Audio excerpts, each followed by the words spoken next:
नमस्कार, आप देख रहे हैं सुरागीलाल न्यूज चैनल का उत्तराखंड बुलेटिन और मैं हूं आपके साथ उनसिला फातिमा। आइए नजर डालते हैं आज की फटाफट खबरों पर। मंगलता के पास मलबा आने से बेरनाग हल्द्वानी रोड बंद, सैकड़ों गाड़ियां फंसी। कार के खाई में गिरने से 3 लोगों की मौत, 2 घायल। हिंदी दिवस के कार्यक्रम में पहुंचे मुख्यमंत्री पुष्कर सिंह धामी। उधम सिंह नगर में डेंगू से बचाव के लिए मुस्तैद हुआ स्वास्थ्य विभाग। पुलिस मुठभेड़ में पकड़ा गया लोहाघाट लॉकअप से फरार कैदी। गोला पुल का हिस्सा बहा, अंतर्राष्ट्रीय स्टेडियम को खतरा। घटना के 2 साल बाद हुआ चोरी का मुकदमा दर्ज। एएनटीएफ टीम ने चेकिंग के दौरान यूपी के 2 नशा तस्करों को किया गिरफ्तार। रुद्रपुर कोतवाली पुलिस के द्वारा आपराधिक गतिविधियों में शामिल आरोपी को 3 माह के लिए किया गया जिला बदल। बारिश के साथ चली तेज हवा ने किसानों की धान की तैयार फसल को किया चौपट। प्रदेश में मौसम विभाग द्वारा जारी अलर्ट के चलते उधम सिंह नगर पुलिस प्रशासन भी हाई अलर्ट मोड पर। उत्तराखंड में भारी बारिश ने बढ़ाई लोगों की मुश्किलें। राज्य में एक नेशनल हाईवे समेत 300 सड़कें बंद। अब खबरें विस्तार से। धौलछीना अल्मोड़ा जिले के विकास खंड भैंसिया छाना अंतर्गत हल्द्वानी बेरीनाग मुनस्यारी राजमार्ग विगत रात्रि से बंद है। मंगलता के पास से पहाड़ी दरकने से इस राजमार्ग पर आवाजाही पूर्णतः रुक गई है। सैकड़ों वाहन फंसे हैं। लोक निर्माण विभाग द्वारा सड़क पर आवाजाही शुरू करने के प्रयास जारी हैं। बता दें, कई घंटों तक चली वर्षा से ये हालात पैदा हुए हैं। संवाददाता हेमंत मेहरा की रिपोर्ट। राम सत्य है, राम राम सत्य है, राम राम सत्य है।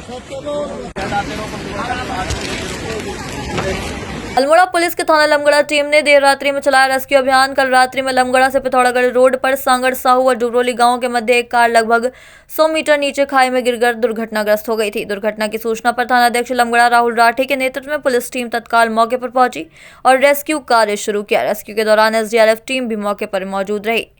वहीं बात करें, रात्रि और बारिश होने के कारण रेस्क्यू कार्य में काफी परेशानियां सामने आई। काफी मशक्कत के बाद 3 घायलों को, जिसमें 2 युवकों व 1 बच्चे को खाई से निकालकर अस्पताल पहुंचाया गया और 1 महिला और 1 युवती की मौके पर ही दुखद मृत्यु हो गई थी, जिनके शवों को टीम द्वारा रेस्क्यू कर खाई से निकाला गया। घायलों में 1 युवक की उपचार के दौरान मृत्यु हो गई है।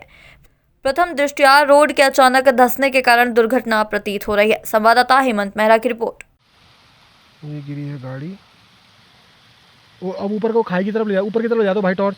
हिंदी दिवस के मौके पर देहरादून में उत्तराखंड भाषा संस्थान द्वारा आयोजित एक कार्यक्रम में बतौर मुख्य अतिथि पहुंचे मुख्यमंत्री पुष्कर सिंह धामी ने सभी देश और प्रदेशवासियों को हिंदी दिवस की शुभकामनाएं देते हुए कहा कि राज्य सरकार हिंदी साहित्य के क्षेत्र में काम करने वाले लोगों के लिए अलग अलग योजनाओं पर काम कर रही है और प्रदेश में साहित्य के क्षेत्र में योगदान देने वालों को सरकार सम्मानित भी कर रही है। जबकि साहित्य के क्षेत्र में सरकार साहित्य गौरव सम्मान देती थी और अब साहित्य भूषण के साथ लाइफ टाइम अचीवमेंट अवार्ड का भी प्रावधान करने जा रही है। संवाददाता सुनील राज की रिपोर्ट।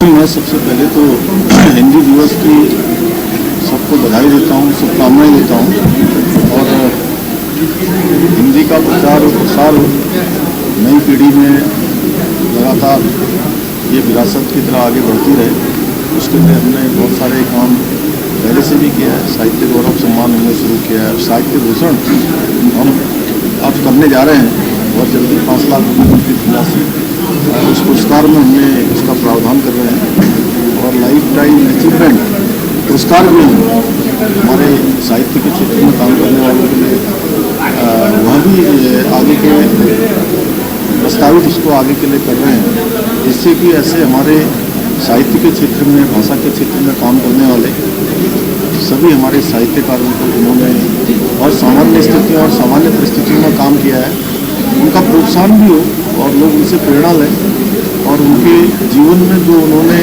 अनुभव प्राप्त किया है, विशिष्टता प्राप्त की है, उसका भी प्रचार प्रसार हो, अन्य लोग भी उससे प्रेरणा लें। उधम सिंह नगर में अभी डेंगू के 2 मामले सामने आए हैं, लेकिन स्वास्थ्य विभाग ने डेंगू से निपटने के लिए सारे इंतजाम कर लिए हैं। जिला अस्पताल सहित सरकारी अस्पतालों में डेंगू के मरीजों के लिए 94 बेड बनाए गए हैं। उधम सिंह नगर में स्वास्थ्य विभाग डेंगू से निपटने के लिए पूरी तरह सतर्क है। हालांकि अभी पूरे जनपद में सिर्फ 2 ही केस सामने आए हैं, लेकिन स्वास्थ्य विभाग ने अस्पतालों में पर्याप्त व्यवस्था कर ली है। संवाददाता दुर्गेश तिवारी की रिपोर्ट।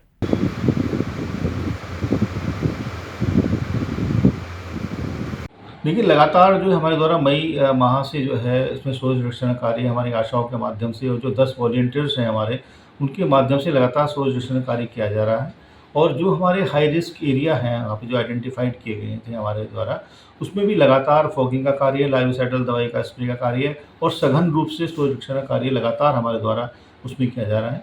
कहीं पे कोई केस अगर पाया जाता है, जैसे अभी एक कंफर्म केस हमारा काशीपुर क्षेत्र में पाया गया था, तो वहाँ पे एक्टिव सर्विलेंस एक्टिविटी हमारे द्वारा कराई जाती है, जिसमें कि केस जिस घर में पाया जाता है उसके आसपास के 50 घरों में इंडोर स्प्रे, लाइवोसाइड दवाई का स्प्रे और फॉगिंग नगर पालिका नगर निगम के माध्यम से वहाँ पे कराई जाती है। मॉस्किटो नेट का जो वहाँ पर वितरण उसमें किया जाता है, मरीज को भी दी जाती है और आसपास के घरों में मॉस्किटो नेट का वितरण किया जाता है और ऑल आउट भी वहाँ पर दी जाती है। और बाकी इसके अलावा हमारे जितने भी अस्पताल हैं उन सभी में रैपिड कार्ड टेस्ट की सुविधा भी उपलब्ध है और जो कंफर्मेटरी टेस्ट है एलाइजा, उसकी भी जो हमारे चंदन जो लैब हमारी पीपी मोड संचालित है उसके माध्यम से और जो हमारी अपनी इन हाउस लैब है उनके माध्यम से भी एलाइजा टेस्ट की सुविधाएं जो है हमारे यहाँ अस्पताल में उपलब्ध हैं। और उसके अलावा हमारे द्वारा हमारे जो सरकारी अस्पताल है उसमें भी बेड निर्धारित कर दिए गए हैं डेंगू के लिए, जिसमें 94 बेड पूरे ज़िले में इसके लिए निर्धारित किए गए हैं, जिसमें कि मॉस्किटो नेट जो है लगा करके बेड पे वो उसमें तैयार किया जाता है। उसके अलावा हमने जो हमारे बड़े जो प्राइवेट अस्पताल हैं 50 बेड से ऊपर के, उनको भी इसमें निर्देश दिए कि 5-5 बेड अपने यहाँ डेंगू के लिए इसमें आरक्षित वो रखें। तो और उसके अलावा जो भी इसकी में दवाइयाँ आप जानते हैं कि अलग से स्पेसिफिक दवाई इसके लिए नहीं होती, पर जो भी सिम्टोमेटिकली जो दवाइयाँ हैं, दूसरा जो प्लेटलेट्स की जो व्यवस्था में ज़रूरत पड़ती है प्लेटलेट चढ़ाने की, वो भी हमारे यहाँ जो ब्लड बैंक है 14 ब्लड बैंक जो हमारे पूरे ज़िले में है, प्राइवेट और गवर्नमेंट को मिलाकर के उनके माध्यम से हमारे द्वारा इसमें उपलब्ध कराने के लिए सुनिश्चित इसमें किया गया है। और पिछले साल भी कोई प्लेटलेट कभी देखने को नहीं मिली थी, इस साल भी ऐसी कोई हमारे यहाँ पे इस तरह की समस्या होगी ऐसा हमें उम्मीद नहीं है, क्योंकि हमारे यहाँ इसमें सफिशेंट मात्रा में यहाँ ब्लड बैंक और प्लेटलेट सेपरेटर यहाँ पर उपलब्ध है ब्लड बैंक में, तो वो भी उस चीज़ को भी सुनिश्चित किया गया है। व्हाट्सएप ग्रुप हमारे द्वारा इसमें बनाया गया है, जिसमें कि हमारे सब पैथोलॉजी लैब जो प्राइवेट पैथोलॉजी लैब भी जुड़ी हैं और ब्लड बैंक भी जुड़े हैं, और साथ में हमारे द्वारा इसमें इनकी जांच की दर और प्लेटलेट चढ़ाए जाने की दर भी जो है निर्धारित उस समय से प्राइवेट ब्लड बैंक और पैथोलॉजी के साथ मीटिंग करके कर दी गई थी। तो तमाम व्यवस्था जो है इसमें की गई है कि ताकि डेंगू के प्रचार प्रसार को रोका जा सके। बंदीगृह लोहाघाट से फरार कैदी को पुलिस ने बिनवाल गांव रीठा साहिब जंगल क्षेत्र में मुठभेड़ के दौरान गिरफ्तार किया है। आरोपी के कब्जे से पुलिस ने एक देसी पिस्टल में एक जिंदा व 2 खोखा कारतूस बरामद किए हैं। पुलिस टीम पर फायरिंग करने तथा अवैध हथियार रखने पर अभियुक्त के खिलाफ थाना रीठा साहिब में अभियोग पंजीकृत किया गया है। संवाददाता लक्ष्मण बिष्ट की रिपोर्ट।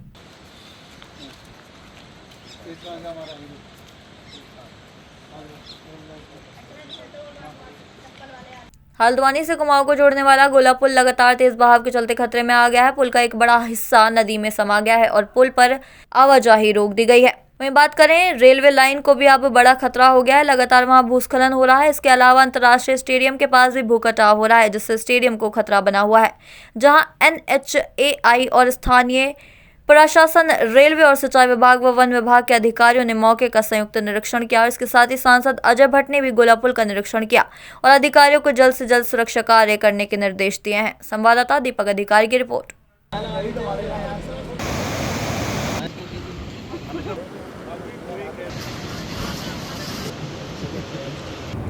देखिए, प्रकृति की मार है, दैवी आपदा है, हम लोगों को ये झेलनी ही पड़ती है। पिछले साल भी पुल पर ऐसे ही खतरा बना हुआ था। आपको पता होगा कि उस समय 3-4 बार तो मैं आया और स्वयं मुख्यमंत्री जी को हमने कहा, 2 बार वो यहाँ आए, एकदम से हमने ठीक कर लिया था। लेकिन इस बार हमको ये लग रहा है कि थोड़ा समय लगेगा। पुल बिल्कुल नीचे से जो उसके खंभे हैं खाली हो गए हैं और रेलवे में जो पिछली बार काम किया था वो इस बार काम आया, वरना पूरा स्टेशन चले जाता इस बार। रोड तो पूरी गई आगे को, लेकिन जो निर्माण किया था उस निर्माण ने काफ़ी हद तक रेलवे को रोका है, लेकिन वो भी धंस गए हैं। स्टेडियम के लिए बड़ा एक एस्टीमेट भेजा गया है, 1 करोड़ का तो फिलहाल एक जो इनिशियल स्टेज पर काम होने हैं उसके लिए वो स्वीकृति पर है। माननीय मुख्यमंत्री जी ने निरीक्षण भी किया था, वो स्वीकृत हो जाएगा। लेकिन बड़ा काम जो है स्टेडियम का वो करीब 1500-1600 करोड़ रुपए का है, 15-16 करोड़ रुपए का है। अभी नदी के दोनों तरफ तटबंध बना के नदी को शहर से बाहर तक कैसे किया जाए, इसकी स्टडी करनी बहुत ज़रूरी है। इसमें चाहे IIT रुड़की हो या जो एक्सपर्ट हैं उसको सरकार देगी, मुझे ऐसा विश्वास है। मैं मुख्यमंत्री जी से बात करूंगा आज। ये होना अनिवार्य हो गया है अब, क्योंकि किसी भी वर्षा के सीजन में बच पाना मुश्किल होगा अगर हम इसको परमानेंट की ओर नहीं करते हैं। तो उस पर हमारी सरकार पूरी तरह से सचेत है और जिस तरह से लोगों के लिए भला होगा वैसा करेंगे। राष्ट्रमंडल खेल में कोई दिक्कत नहीं है, वो तो उसका सीजन अलग होगा, बरसात में तो खेल सर ये घटना कहीं ना कहीं भ्रष्टाचार की चपेट में आते हुए नजर आती है, इसको किस तरीके से देखते हैं? हाँ, क्योंकि देखिए आप अपने प्रश्न कर सकते हैं, लेकिन मैं कह सकता हूं कि जो सरकार ने काम करवाया था, हो सकता है कोई कमी बेसी हो, लेकिन इस बारिश के तूफान के सामने इतना बड़ा तूफान जैसा आया है, उड़ा के ले जा रहे हैं जो आगे है, उसमें क्या करेगा कोई? बेबस है, मनुष्य बेबस है। देखिए कल शाम से ही NHAI के साथ यहाँ पे निरीक्षण किया गया था और NHAI ने जो हिदायत दी थी कि पुल को खतरा है और यातायात के लिए बंद किया जाए, तो कल साय से ही इसको बंद कर दिया गया था। और आज मॉर्निंग में कुछ हिस्सा यहाँ पे टूटा है और जैसे ही पानी कम होता है इसमें NHAI का स्टाफ यहीं पे है और इसमें सुरक्षा के कार्य यहाँ पे शुरू कर दिए जाएंगे। रेलवे लाइन को भी खतरा हो गया, इंटरनेशनल स्टेडियम को भी इससे खतरा कहीं ना कहीं शुरू हो गया है। देखिए रेलवे के अधिकारी भी यहाँ पे आए हुए हैं और उनके द्वारा भी जो सुरक्षा उपाय किए जाने हैं उसको लेकर अभी विचार विमर्श हो रहा है और वन विभाग के साथ जो वार्ता करने के बाद जो भी समाधान होंगे।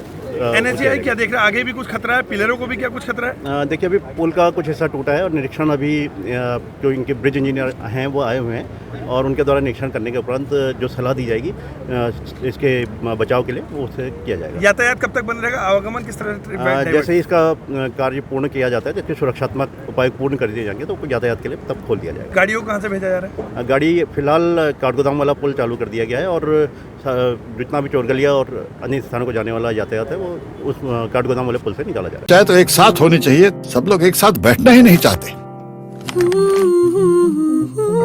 पापा ट्राई दिस। लो सब लपक लिए।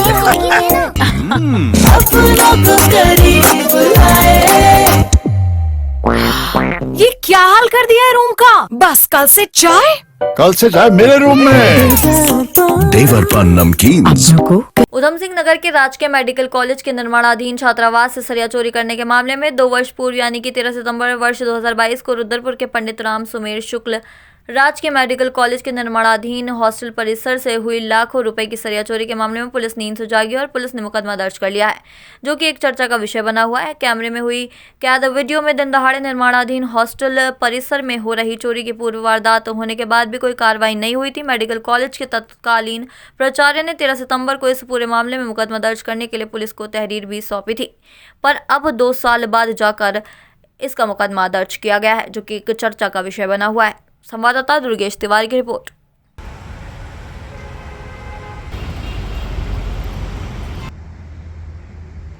ये जो निर्माणाधीन राजकीय मेडिकल कॉलेज है, इसमें से अमानत में खयानत संबंधी धाराओं में इसमें एक अभियोग पंजीकृत किया गया है और इस इन्वेस्टिगेशन की जा रही है अभियोग की, और इसमें जो भी फैक्ट्स आते हैं उसके हिसाब से इसमें अग्रिम कार्रवाई की जाएगी। इसमें काफी समय लगता है, पहले आरोप लगाया। इसमें 1-2 जांच पहले इसमें चल रही थी, फिर वो जांच जो है अन्य जनपद में भी ट्रांसफर हो गई थी, उसके बाद जांच ये मुकदमा लिखा गया है, इसलिए इसमें थोड़ा विलम्ब हो गया और बाकी अब इसको रजिस्टर्ड कर दिया है। इसमें जो भी फैक्ट्स आते हैं उसके हिसाब से अग्रिम कार्रवाई इसमें नशे के सौदागरों के खिलाफ चलाए जा रहे अभियान के तहत ANTF टीम ने चेकिंग के दौरान यूपी के 2 नशा तस्करों को गिरफ्तार कर उनके कब्जे से प्रतिबंधित नशीले इंजेक्शन की खेप बरामद की है। ANTF यूनिट प्रभारी कौशल भाकुनी के नेतृत्व में टीम ने शांति व्यवस्था, मादक पदार्थ की रोकथाम के लिए क्षेत्र में चेकिंग के लिए निकले। रामपुर नैनीताल रोड ब्लॉक के रोड कट पर चेकिंग कर रहे थे। इसी दौरान बाइक पर सवार 2 व्यक्ति बिना हेलमेट रामपुर की तरफ से आते दिखाई दिए। पुलिस की चेकिंग देख बाइक सवार बाइक मोड़कर भागने का प्रयास करने लगे। पुलिस को संदेह हुआ और घेराबंदी कर दोनों को पकड़ लिया गया। तलाशी लेने पर दोनों के कब्जे से नशे के 105 इंजेक्शन बरामद किए गए हैं। संवाददाता दुर्गेश तिवारी की रिपोर्ट। ये 105 नशीले इंजेक्शन जो है वो बरामद हुए हैं। लगातार जो हमारा अभियान जो 2025 तक माननीय मुख्यमंत्री महोदय और जो पुलिस मुख्यालय का अभियान है 2025 तक नशा मुक्त बनाने का उत्तराखंड में, उसी के क्रम में ये भी कार्रवाई की गई है। इसमें 105 इंजेक्शन जो है वो बरामद हुए थे। इसमें 2 अभियुक्तों को हमने गिरफ्तार किया है थाना खजूरिया, जिला रामपुर के रहने वाले हैं। इनके आपराधिक इतिहास की भी हम लोग जानकारी कर रहे हैं और ये जहाँ से इंजेक्शन ला रहे थे और जिन्हें ये बेचने जा रहे थे, सारे बैकवर्ड और फॉरवर्ड लिंकेजेज इनके हम लोग ट्रेस कर रहे हैं। इसमें अभियोग पंजीकृत कर दिया गया है और इसमें इन्वेस्टिगेशन की जा रही है। जो भी इसमें फैक्ट्स आते हैं उसके हिसाब से इसमें अग्रिम कार्रवाई की जाएगी। उधम सिंह नगर जनपद के रुद्रपुर कोतवाली पुलिस के द्वारा आपराधिक गतिविधियों में शामिल आरोपी को 3 माह के लिए जिला बदर की कार्रवाई की गई है। पुलिस ने आरोपी को उत्तराखंड की सीमा से ले जाकर उत्तर प्रदेश बॉर्डर पर छोड़ा है और जनपद में न दाखिल होने की नसीहत दी है। संवाददाता दुर्गेश तिवारी की रिपोर्ट। धारा 30 के अंतर्गत जिलाधिकारी महोदय के आदेश पर जनपद उधम सिंह नगर देखिए 2017 में कांता प्रसाद गंगा पुत्र श्री लालता प्रसाद गंगा निवासी पहाड़गंज रुद्रपुर के खिलाफ एक कुंडा एक्ट के तहत एक रिपोर्ट प्रेषित की गई थी पुलिस द्वारा। इनके खिलाफ 4 मुकदमे थे, 3 2016 के जिसमें चोरी मारपीट के मुकदमे थे और इनकी गुंडा की रिपोर्ट बना के भेजी गई थी, जिसमें 2023 में आदेश पारित किए गए 3 महीने के जिला बदर के लिए। जिला बदर के आदेश आने के अनुसार हमारे द्वारा जिला बदर की कार्रवाई की गई, जिसमें इनके लिए 3 महीने के लिए जिला बदर किया गया है और यहाँ से बॉर्डर तक इनको बाहर छोड़ा गया है। इसके अनुसार इसके क्रम में ही जो जहाँ भी निवास करेंगे उसकी जानकारी पूरी ली जाएगी और समय समय पर निगरानी भी की जाएगी और इनके निवास स्थान पर जो वहाँ की लोकल पुलिस होगी उनको भी जानकारी दी जाएगी। उत्तराखंड मौसम विभाग की भविष्यवाणी एक बार फिर से सच साबित हुई है। मौसम विभाग ने विगत दिनों बारिश का हाई अलर्ट जारी किया था, जिसको लेकर सूबे के कई जिलों में स्कूली बच्चों की छुट्टी भी कर दी गई थी। जहां लगातार 2 दिन से पड़ रही बारिश से जनमानस अस्त व्यस्त होता दिखाई दे रहा है, तो वहीं हो रही बारिश किसानों के लिए आफत बन एक मुसीबत बन गई है। बारिश के साथ चली तेज हवा ने किसानों की धान को तैयार फसल को चौपट कर दिया है। जहां किसान एक और कर्ज के तले दबे हुए हैं, तो वहीं दूसरी ओर कुदरत की मार ने किसानों की कमर तोड़ दी है। संवाददाता दुर्गेश तिवारी की रिपोर्ट।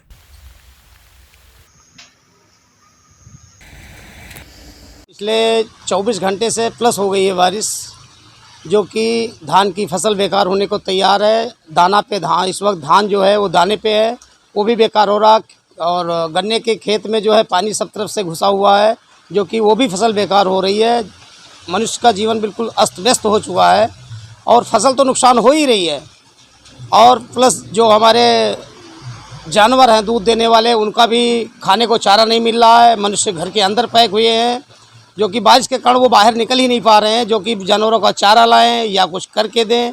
इसमें लोग बहुत ज़्यादा परेशान हो चुके हैं। नुकसान तो हो ही रहा है, किसान इतना परेशान है इस बारिश के कारण कि जो हमारी फसल है वो बहुत ज़्यादा बेकार हो चुकी, फसलें गिर गई हैं, उनके ऊपर भी पानी चल गया है। जो धान है हमारे बालियाँ निकल चुकी हैं, उसमें जो है जिसके वाली होती है वो बिल्कुल पानी के अंदर हो चुकी हैं। खेत में इतनी फसलें नष्ट हो गई हैं, पूरे एक एकड़ ज़मीन गिर गई है। प्रदेश में मौसम विभाग द्वारा जारी अलर्ट के चलते उधम सिंह नगर पुलिस प्रशासन भी हाई अलर्ट मोड पर है और जिला प्रशासन से लगातार समन्वय बनाकर काम कर रही है। साथ ही उधम सिंह नगर पुलिस नदी के किनारे बसे लोगों से अलर्ट रहने की अपील कर रही है। जहां जलभराव की समस्या रहती है वहां लगातार पुलिस विभाग की गश्त कर पुलिस अपने वाहनों से अनाउंसमेंट लगातार जागरूक कर रही है और लगातार मॉनिटरिंग भी की जा रही है।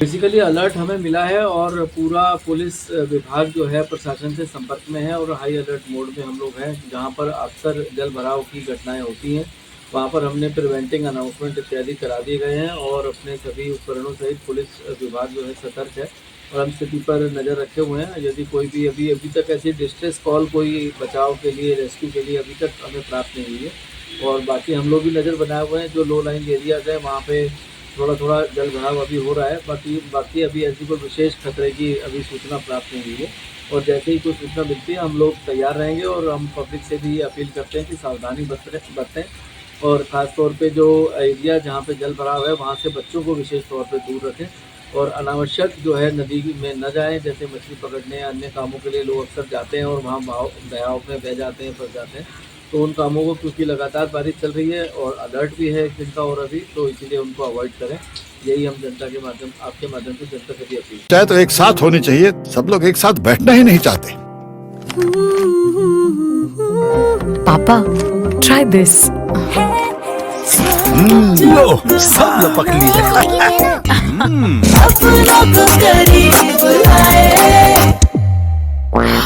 ये क्या हाल कर दिया है रूम का? बस कल से चाय कल से चाय मेरे रूम में। देवर पान नमकीन। उत्तराखंड में भारी बारिश ने लोगों की मुश्किलें बढ़ा दी हैं। राज्य में एक नेशनल हाईवे समेत 300 सड़कें बंद हैं, जिसमें 30 स्टेट हाईवे, 15 मुख्य जिला मार्ग और 5 अन्य जिला मार्ग शामिल हैं, जबकि 106 ग्रामीण सड़कें और 140 PMGSY की सड़कें भी बंद हैं। सड़कें बंद होने से सैकड़ों गाँवों का संपर्क जिला मुख्यालयों से कटा हुआ है। बंद मार्गों को खोलने का प्रयास लगातार जारी है। संवाददाता सुनील राज की रिपोर्ट।